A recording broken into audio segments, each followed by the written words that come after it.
स्वागत है आपको मार्केट टाइम्स रिव्यू में। इस वक्त आप देख रहे हैं मार्केट लाइव। मैं निशा गुप्ता और बात करेंगे मार्केट लाइव में कमोडिटी बाजार को लेकर, और जिस हिसाब से लगातार चर्चाएं यहां पर हो रही हैं कमोडिटीज़ को लेकर, इसके बारे में जानेंगे कि सबसे बड़ी जो खबर अब निकल कर आ रही है आज के लिए क्या है।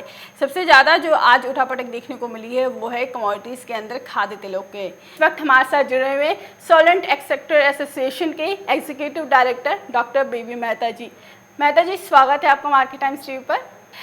मेहता जी, यहाँ से ये जानना चाहेंगे क्योंकि जिस हिसाब से मेहता जी जो हम बाजार को देख रहे हैं, जो रुख यहाँ पर देखने को मिल रहा है वो एक काफ़ी अच्छी खासी हमने तेजी आती हुई देखी, लेकिन अब जो ये स्टॉक लिमिट को तय करने की बात की जा रही है, सबसे पहला सवाल यही होगा, क्या खाद्य तेलों की स्टॉक लिमिट तय करने की इस वक्त आवश्यकता है? पहले तो गवर्नमेंट ने जो स्टोरेज कंट्रोल ऑर्डर में ऑयलसीड एंड एडिबल रखा था वो एग्जाम कर दिया है। आज वो एप्लीकेबल नहीं है unless there is a emergency. Normal circumstance में स्टोरेज कंट्रोल ऑर्डर एप्लीकेबल नहीं है। दूसरा, अभी जहां बात है सप्लाई की, सप्लाई काफी कंफर्टेबल है, इसके लिए कोई स्टोरेज कंट्रोल की जरूरत नहीं है। स्टोरेज कंट्रोल का मतलब again you are going back to the inspector Raj, और आपको हैरेसमेंट और सारी चीज होगी, और जो अभी सप्लाई स्मूथ चल रहा है हो सकता है वो सप्लाई डिस्टर्ब आपका हो जाए। और इसके लिए मेरे को लग रहा है कि कोई स्टोरेज कंट्रोल की जरूरत नहीं है। जी, यानी यहाँ पर जिस हिसाब से बीबी मेहता जी कह रहे हैं कि यहाँ पर ज़रूरत लगती नहीं है कि स्टॉक लिमिट तय की जाए, क्योंकि ऑलरेडी यहाँ पर सप्लाई भी काफ़ी ठीक देखने को मिल रही है।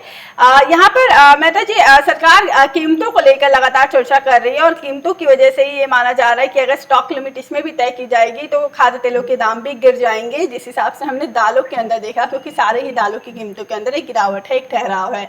आपको लगता है कि अगर इसके बाद अगर लगाया भी जाता है तो कीमतों के अंदर गिरावट देखने को मिलेगी? नहीं, थोड़ा फर्क है दाल और एडिबल ऑयल में। दाल में क्या है कि डायरेक्टली कंजम्पशन में जा रहा है, एडिबल ऑयल जो क्रूड आ रहा है और रिफाइंड ऑयल के बाद में कंजम्पशन में जा रहा है, और सप्लाई काफी कंफर्टेबल है, इंपोर्ट टैप ओपन है, आप चाहे इतना माल ला सकते हैं। और स्टोरेज कंट्रोल ऑर्डर में एडिबल ऑयल और ऑयलसीड एग्जम्प्ट कर दिया है। जी। तो वो एप्लीकेबल है, कंट्रोल ऑर्डर एप्लीकेबल नहीं है एक। और जहां तक सप्लाई पोजीशन है, इसे काफी कंफर्टेबल पोजीशन है। और थर्ड, अगर आप स्टोरेज कंट्रोल लगा के क्या लेना चाहते हैं, भाव और बढ़ जाएंगे, कम नहीं होगा, कंफर्टेबल। और अभी इंटरेस्ट मार्केट नीचे आ रही है, लास्ट 2 महीने में मार्केट नीचे आई है और मार्केट नीचे जा रही है। अभी लास्ट वीक में जो ड्यूटी बढ़ाई उसकी वजह से ट्रिगर उल्टा हो गया, जो मार्केट नीचे जा रही थी वो मलेशिया और इंडोनेशिया में मार्केट ऊपर चली गई। अगर गवर्नमेंट ने ड्यूटी बदलाव नहीं किया होता तो और भी मार्केट नीचे गिरती थी और सस्ता तेल आ सकता था। और अभी तो आरबीडी ओलिन भी खोल दिया है, तो उसके वजह से आरबीडी ओलिन का भी शिपमेंट आएगा, तो उसके वजह से भी मार्केट थोड़ी और नीचे जाएगी। तो मेरे को लग रहा है कोई स्टोरेज कंट्रोल की जरूरत है। और एक और चीज है जी, आप स्टोरेज कंट्रोल ऑर्डर की बात कर रहे हैं, पहले क्या था, only the imported oils are exempted from the storage control order, और local oils are subject to the storage control order. इसका मतलब क्या है? डिस्क्रिमिनेशन है। क्या 70% इंपोर्ट हो रहा है उसको स्टोरेज कंट्रोल ऑर्डर में आएगा नहीं, बाकी रहा आपका लोकल जैसे रेपसीड ऑयल है, राइसवान ऑयल है, कॉटन सीड ऑयल है, और स्टोरेज कंट्रोल में आएगा। तो ये तो घर का लड़का भूखे मरे और बाहर वाला मजा करे, ऐसा हो जाएगा। जी। तो मेरे ख्याल से कोई जरूरत है ही नहीं इसमें।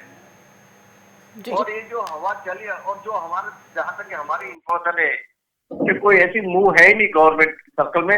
हाँ, पॉलिसीज में लगा है, इसके लिए मूवमेंट चली है कि अभी एडिबल ऑयल में भी आ जाएगा। ये दोनों के भाव ऊपर गए थे, तो इसके लिए एक हवा चली है। पर if you ask me personally, ऐसा मेरे को तो अभी कोई दिखता नहीं कि स्टोरेज कंट्रोल ऑर्डर लगा देंगे गवर्नमेंट। जी, यानी के ऊपर चर्चाएं चल रही हैं, लेकिन ऐसा लगता नहीं है, बीवी जी जैसे मेहता जी बता रहे हैं कि लगता नहीं है कि ऐसा होगा, लेकिन लगातार ये जानकारी मिल रही है और इसको लेकर हमने कल मूवमेंट भी काफ़ी बड़ी देखी, जिसके अंदर खाद्य तेलों के अंदर कल एक बड़ी करेक्शन रही, लेकिन आज बाजार वापस से सुधरते हुए नजर आ चुके हैं। अब इसको देखकर यही लगता है कि अगर ये बाजार सुधर रहा है और एक दिन की गिरावट देखने को मिलती है, तो ये जो सिलसिला है मेहता जी, क्या ये आने वाले वक्त में यही जारी होने वाला है? क्योंकि एक दिन हम गिरावट और एक दिन मुनाफा तेजी की तरफ जा रहे हैं, तो ये लेवल ऐसे ही करते करते, क्योंकि सोयाबीन के लेकर आपने जैसे बताया कि हमने जो इंपोर्ट ड्यूटी में कटौती करी थी उसका बिल्कुल उल्टा असर देखने को मिला, जो प्राइजेस के अंदर गिरावट आनी चाहिए थी वो गिरावट सुधर गई। तो इसको लेकर ही मैं जानना चाहूँगी कि अगर ऐसा होता है तो क्या यही असर आने वाले वक्त में भी देखने को मिलेगा कि प्राइजेस के अंदर कुछ क्योंकि हमने जून के महीने में वापस से एक तेज़ी देखी सोयाबीन के अंदर, जो बाजार 7,000 के नीचे पूरा महीना मई का देखने को मिला, वो 7,000 के ऊपर और 7200, और लगभग हमने जुलाई वायदा तो 7600 के पार भी जाते हुए देखा। तो वो स्तर जो देखने को मिले, इसको लेकर आप क्या कहना चाहेंगे? हेलो। जी, मेहता जी। हाँ, मेरी आवाज आ रही है? थोड़ा आपका आवाज नहीं आ रहा था। नहीं, जो वायदा ऊपर गए थे उसका एक रीजन वो भी था, जो एनसीडिक्स में काफी फ्लक्चुएशन हो रहा था, और वहां तो हमने वहां सेबी को भी लिखा था कि थोड़ा एनसीडिक्स में जो वायदा स्पेकुलेशन ज्यादा हो रहा है, तो वहां भी आपको कंट्रोल करना जरूरी है, वहां से भी एक्शन आना जरूरी है, ताकि स्पेकुलेटिंग जो चल रहा था ज्यादा स्पेकुलेशन, उसको कम हो जाए। वो भी हमने टेकअप किया है सभी, अनफॉर्चुनेटली अब तक सेबी की तरफ से कोई एक्शन दिखाया नहीं है। जी, और चीज़ जो सामने निकल कर आ रही है, क्योंकि हम अभी भी प्राइजेस के पीछे ही भाग रहे हैं, और प्राइजेस जिस हिसाब से है वो रसोई का बजट, नो डाउट आपको भी याद होगा कि पिछले साल क्या तेल देखने को मिल रहा था, और इस साल तेल का जो प्राइजेस है काफ़ी वास्ट डिफरेंस है, लगभग दोगुने हो चुके हैं, और ये यहाँ पर काफ़ी मुश्किलें भी हुई हैं। तो यहाँ पर ये कीमतों को काबू करने का सिलसिला कब शुरू होने वाला है? जो आप बोल रहे हैं सही है, पर आज जब इंडिया का डिपेंडेंस 70% इम्पोर्ट पे है, और इम्पोर्ट के अगर दाम बढ़े, तो अगर आपको महंगा तेल आप क्रूड आ रहा है, तो महंगा ही लोकल रिफाइंड तेल मिलेगा। उसके लिए क्या जरूरत ये है कि अपना खुद का प्रोडक्शन बढ़ाना चाहिए, ताकि हमारी डिपेंडेंस इम्पोर्ट पे कम हो। उसके लिए national mission of edible oil की हम 2 साल से बात करें, आज तक वो लॉन्च नहीं हुआ है। अपना ध्यान उसमें होना चाहिए कि हमारी प्रोडक्टिविटी कैसे बढ़े और किसान को सही दाम कैसे मिले, और उसके लिए आपको एक तो इम्पोर्ट ड्यूटी काफी ऊपर रखनी पड़ेगी, और किसान ये जो national mission on edible oil है, प्रोडक्ट पे फोकस करके उसके सब्सिडी फंड भी अवेलेबल करना चाहिए गवर्नमेंट को। आज गवर्नमेंट को ये साल कम से कम 1,20,000 करोड़ का इम्पोर्ट का बिल होगा एडिबल ऑयल का, उसमें गवर्नमेंट को 40 से 45,000 करोड़ रुपया रेवेन्यू मिलेगा। हम चाहते हैं उसमें हर साल 5,000 करोड़ ऑयल की डेवलपमेंट के लिए यूज किया जाए, ताकि हमारी उत्पादकता बढ़े, प्रोडक्शन बढ़े, और हमारी डिपेंडेंस ऑन इम्पोर्टेड ऑयल पे कम हो। वो लॉन्ग टर्म फोकस करना जरूरी है। ऐसे ऑयल पाम है, ऑयल पाम 1 हेक्टर में आपको 4 टन तेल मिल सकता है, 3 से 4 टन। जहां हम उसके सामने हमको मस्टर्ड या तो ग्राउंडनट ले, तो आपको 300 या 400 किलो मिल रहा है per hectare, I am talking. तो अगर हम ऑयल पाम में आज 3.5 लाख हेक्टर है, अपना टारगेट ये होना चाहिए कि 10 लाख हेक्टर अगले 10 साल के अंदर होना जरूरी है, ताकि अगर 10 लाख हेक्टर गया तो कम से कम 30 से 40 लाख टन पाम ऑयल अपने यहाँ पैदा हो सकता है। ऐसा है, नॉन ट्रेडिशनल सोर्सेज है, राइस वन पोटेंशियल है, कॉटन सीड का पोटेंशियल है, माइनर ऑयल का पोटेंशियल है, रिबन ऑयल सीड का, वो सारे जहाँ पॉसिबिलिटी है वहां से आपका एक्सप्लोर करना चाहिए, ताकि हमारी डिपेंडेंस इंपोर्ट पे कम हो जाए। आज 70% डिपेंडेंस है, इसकी वजह से अपनी मार्केट उसके साथ में मूव कर रही है, पर जिस दिन आपका 70-80% खुद का प्रोडक्शन होगा, तो हम उसके पीछे नहीं भागेंगे। जी, हाँ जी। बिल्कुल मेहता जी, और लगातार हमने देखा है और आपने भी हमारे चैनल पर आकर हर बार यही बोला है कि नेशनल एडिबल ऑयल मिशन की शुरुआत अगर होती है तो भारत के अंदर जो खाद्य तेलों की उत्पादकता है, जो प्रोडक्शन है, वो काफ़ी बड़े लेवल पर बढ़ती हुई नज़र आ सकती है और हमारी डिपेंडेंसी ख़त्म होती हुई नज़र आएगी। और इसके साथ ही मेहता जी, एक और सवाल मेरा आपसे ये होगा, क्योंकि जिस हिसाब से सी आगे बढ़ रहा है और किसानों के पक्ष में लगातार सी रहा है और सरकार से इसकी दरख्वास्त करता रहा है, जैसे नेशनल एडिबल ऑयल मिशन की उन्होंने दरख्वास्त की, वैसे ही इसी ने कुछ इंपोर्ट को लेकर भी यहाँ पर आगे किया है। जो मेरे पास एक जो एप्लीकेशन है जिसमें सी ये कह रहा है सरकार से, मिनिस्ट्री से यहाँ पर ये अपील की गई है कि पुनः विचार किया जाए जो उन्होंने यहाँ पर आयात शुल्क को फ्रीली किया है, फ्रीली इंपोर्ट किया है। इसके ऊपर क्या कहना चाहेंगे? क्या ये चीज़ आगे आप प्रोसीड कर रहे हैं और ये सरकार से अभी भी दरख्वास्त लगा रहे हैं कि सरकार इस पर पुनः विचार करे अपने आयात के ऐलान पर? नहीं, देखिए, जब भी प्राइस काफी ऊपर थी अप्रैल महीने में, तभी हमने सुझाव भी गवर्नमेंट को दिया था कि 3 महीने के लिए आप ड्यूटी कम कर दीजिए कि कंज्यूमर का हित भी देखना जरूरी है। तभी हमने खुद ने सुझाव दिया था और अभी जो किया है गवर्नमेंट ने, सितंबर तक का ड्यूटी कम की है तो ठीक है, गवर्नमेंट की भी मजबूरी थी, गवर्नमेंट को भी कंज्यूमर का देखना है, तो ड्यूटी कम की, हमें उसमें कोई इतराज नहीं है। मगर जो अभी साथ में आरबीडी ओली जो रिस्ट्रिक्टेड लिस्ट में था वो खोल दिया है, वो बड़ी तकलीफ देगा, क्योंकि जो आरबीडी ओलिन आएगा अपने यहाँ से पैदा होता है, आरबीडी ओलिन सीपीओ इंपोर्ट होके उससे सस्ता आएगा, तो आपका लोकल जो प्रोड्यूस करेंगे कौन लेगा? बिल्कुल। और बाकी जो नेपाल से खुला रास्ता मिल जाएगा, या अब तक तो रिस्ट्रिक्टेड आइटम में डाल के रखा था तो आरबीडी ओलिन नेपाल से आने का बंद हो गया था, खाली सोयाबीन आता था रिफाइंड ऑयल, अभी फिर से खुल गया, तो अभी सोयाबीन भी जो साल में 2.5 लाख टन आ रहा है जीरो ड्यूटी में, और आप पाम ऑयल भी आना शुरू हो जाएगा, तो वहां की नॉर्दर्न इंडिया की और ईस्टर्न इंडिया की सारे रिफाइनरी और सारे तबाह हो जाएगी। हमने उसके लिए पूरा रिप्रेजेंटेटिव भी पीयूष गोयल साहब को भेजा है कि बताया है कि साहब ये जो आपने खोल दिया है पामोलिन और रिस्ट्रिक्टेड आइटम हटा के फ्री में कर दिया है, तो उसके वजह से ये तकलीफ होगी। और साथ में ये भी बताया कि अगर आप रोक नहीं सकते बिकॉज ऑफ द साफ्ता एग्रीमेंट में, तो एक काम और कीजिए, आने दीजिए, मगर पीएसयू के थ्रू कैनलाइज कर दीजिए, जैसे नाफेड है, तो नाफेड वो लाएगा और रेगुलेट करेगा, तो कहाँ एक ही जगह पे सारा तेल नहीं आएगा, NAFED can distribute through the PDS also, तो सस्ता तेल आएगा, पीडीएस में दे दीजिए, तो सामान्य जनता को सस्ता तेल भी मिल जाएगा और बाकी को तकलीफ नहीं होगी। या तो आप कोटा फिक्स कर दीजिए, जैसे पहले आज से 2004-5 में कोटा किया था, वनस्पति ज्यादा आ रहा था श्रीलंका से, तो कोटा कर दिया था regional wise, western India, central India, तो ऑटोमेटिक डिवाइड हो गया था। ऐसा अगर नेपाल से अगर आप रोक नहीं सकते हैं कोई वजह से, तब कोटा कर दीजिए या तो कैनलाइज कर दीजिए, ताकि उसकी इम्पैक्ट एक ही जगह पे नहीं आए, नहीं तो पूरा नॉर्दर्न इंडिया और नॉर्दर्न इंडिया और ईस्टर्न इंडिया को काफी तकलीफ होगी। मैं आपको और एक बताऊं, नेपाल का सनफ्लावर ऑयल आज आंध्र में पहुंच गया है, कैन यू इमेजिन?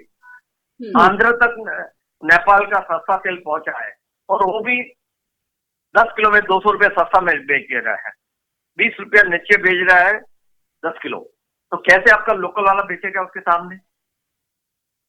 तो सारी तकलीफें हमने कॉमर्स मिनिस्टर साहब को अभी लास्ट वीक में भेजी है कि आपकी मजबूरी हम समझते हैं, तेल के भाव ऊपर गए हैं, आपने ड्यूटी कम कर तो ठीक है, 3 महीने के लिए ड्यूटी कम किए, वी हैव नो ऑब्जेक्शन, और बाकी जो चीजें उसकी वजह से हो रही वो ध्यान दीजिए।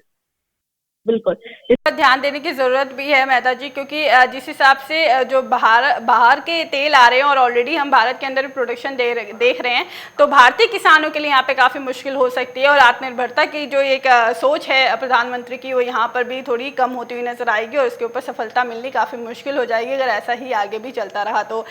एक आखिरी सवाल आपसे होगा मेहता जी कि कीमतों को लेकर जानना चाहेंगे, हालांकि आप कीमतों के बारे में ज़्यादा डिस्कस नहीं करते हैं, लेकिन आपकी तरफ से क्या लगता है पिछले साल जिस हिसाब से 2021 का 6 महीने अगर हम देखें, क्योंकि 6 महीने बीत चुके हैं, अच्छी खासी खरीदारी और अच्छे खासे यहाँ पर मुनाफा मिलता हुआ नजर आया खाद्य तेलों के लेकर किसानों को भी और कारोबारियों को भी, क्या आने वाले 6 महीने भी ऐसे ही देखने को मिलते रहेंगे?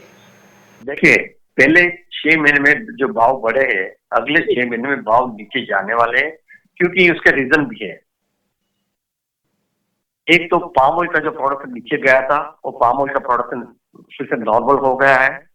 दूसरा, जो सनफ्लावर का क्रॉप काफी लास्ट ईयर काफी कम था, इस दफा एक्सपेंस बढ़ा है यूक्रेन और रशिया में।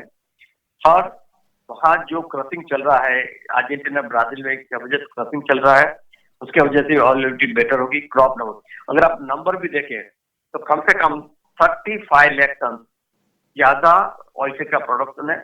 35 मिलियन टन वर्ल्ड का प्रोडक्शन ज्यादा है और 10 मिलियन तेल की उत्पादकता भी बढ़ने वाली है। तो ये सारा अगर सीक्वेंस देखे हम तो ऐसा लगता है कि अगले 6 महीने में भाव थोड़ा नीचे नरम होते जाएंगे।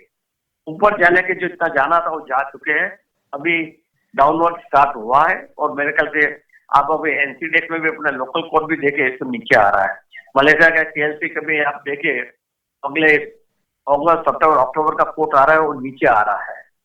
तो इसके वजह से ऐसा लग रहा है कि भाव नीचे जाएगी और अपना मानसून का रिपोर्ट अब तक तो अच्छा है, थोड़ा डिले हो रहा है। अगर इंडिया में भी अच्छी खरीफ क्रॉप हुई तो उनका भी इम्पैक्ट आएगा और मेरे ख्याल से थोड़ा बारिश भी आ जाए हफ्ते 10 दिन सही जगह पे सारे इंडिया में तो एक मानसिक अवस्था भी बदलती है, जो सेंटिमेंट बदल जाता है कि चलो अच्छी क्रॉप मिलेगी तो उसके भी भाव से फर्क पड़ता है। जी, यानी ओवरऑल देखें तो 6 महीने तो जो अच्छी खासी तेजी थी अब यहाँ पर निरंतर होता हुआ नजर आएगा। बहुत बड़ी गिरावट की तरफ भी अभी नहीं जा रहे हैं। एक सामान्य बाजार यहाँ पर देखने को मिलने वाला है आने वाले वक्त के अंदर, जिस हिसाब से खाद्य तेलों का बाजार देखने को मिल रहा है। बहुत बहुत शुक्रिया मेहता जी, आप हमारे साथ जुड़े और तमाम जानकारी इस वक्त आपने जिस हिसाब से आपने प्रॉपर बखूबी बताया और जो आपने बताया भी कि यहाँ पर आरबीडी को लेकर जो चर्चाएं चल रही हैं इसके ऊपर पुनः विचार करने की जरूर यहाँ पर सरकार को ज़रूरत है। क्योंकि अगर सरकार ऐसा नहीं करती है तो जिस हिसाब से बाहर से जो तेल आ रहे हैं उसको लेकर यहाँ पर किसान जो हैं वो यहाँ पर और दुखद होंगे और आत्मनिर्भरता की ओर अगर हमें आगे बढ़ना है तो इसके बारे में विचार दोबारा करना ही पड़ेगा। जनवरी 2020 के अंदर हमने आरबीडी पर प्रतिबंध लगते हुए देखा था, लेकिन इस बार आरबीडी पर जो ये प्रतिबंध खोल दिया गया है, फ्री कर दिया गया है, इसको लेकर यहाँ पर उद्योग तेल उद्योग यहाँ पर नाराज होता हुआ नजर आ रहा है और उनका यही मत है कि यहाँ पर सरकार को इसके बारे में पुनः विचार करे। इंपोर्ट ड्यूटी में कटौती की गई है उसको लेकर उनका ये कहना है कि अभी इंपोर्ट ड्यूटी में कटौती है तो ठीक है, क्योंकि अभी कीमतों को यहाँ पर नॉर्मल करना काफ़ी ज़रूरत है। जिसकी प्रोडक्शन भारत के अंदर कम है उसको हमें इंपोर्ट करना ही पड़ेगा, क्योंकि भारत 70% आयात करता है तेल। तो उसके लेकर और उसके साथ ही जो प्रोडक्शन ऑलरेडी भारत के अंदर भी हो रही है वहाँ पर ये ध्यान देने की ज़रूरत है। और उसके साथ ही उन्होंने एक और चीज़ जो ऐड करी कि अगर सरकार आरबीडी तेल का जो फ्रीली इंपोर्ट करने के लिए यहाँ पर दोबारा अनुमति दे चुकी है, इसके बारे में उनको कोटा करना चाहिए, कोटा रखना चाहिए। उसके साथ ही रेगुलेटर एक बनानी चाहिए ताकि यहाँ पर पूरे स्टेट में हर जगह अच्छे से रेगुलेट हो सके और वहाँ पर जहाँ पर ज़रूरत है वहाँ पर ही ये तेल पहुँच पाए, ताकि किसानों की जो वो फसल उगा रहे हैं उनको भी मूल्य अच्छा मिल पाए। तो यहाँ पर खाद्य तेलों को लेकर लगातार चर्चाएं चल रही हैं और अगर यहाँ पर स्टॉक लिमिट अगर लग भी जाती है, स्टॉक लिमिट तय भी होती है, उसके बावजूद कीमतों के ऊपर बहुत ज़्यादा असर हमें देखने को नहीं मिलेगा। यही यहाँ पर सी के डायरेक्टर बीवी मेहता जी का कहना है। अभी के लिए मार्केट लाइव में बस इतना ही। आगे खबरें देखने के लिए देखते रहिए मार्केट टाइम्स टीवी।